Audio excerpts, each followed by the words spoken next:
Müslim Tatşugan yolu kapital remonti o'tgan yil kuz kuni boshlandi. Trassaning 5 km 900 metridan boshlab 11 km 800 metrina qadar yangi asfalt solinacak. Bu ishni Tatavtodor jamg'iyati boshqaram. Biz kelganda yo'lchi brigadalar har birisi o'z ishi bilan mashg'ul edi. 3 brigada ishli. Birinchi brigada retsikl brigadasi eski asfaltni RM 500 agregati bilan yumshatib boradi. Ana ortidan ikkinchi brigada 170 buldozeri ham pogrozchik ham ish KAMAZ yordamida bu eski voqlangan asfaltni uyumlarga uyib ko'chaga tashlaymiz. Shunday bizda subpodratniy uyushma ishlaydi.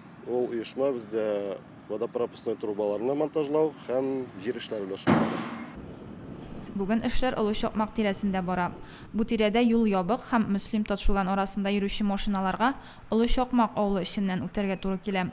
Yo'l remontini boshlagancha o'zgan yil ovli yonidan o'tgan gaz turbalarini bir yoqdan ikkinchi yoqqa ko'chirganlar. Hozir eski turbalarni qozib olalar. Müslim Tatşugan yo'lidagi kapital remont bu yil davom etib, kelasi yilni qo'llanishga topshirilacak. Leysan Sabirova, Dinar Minhajev, Müslim televideniyesi.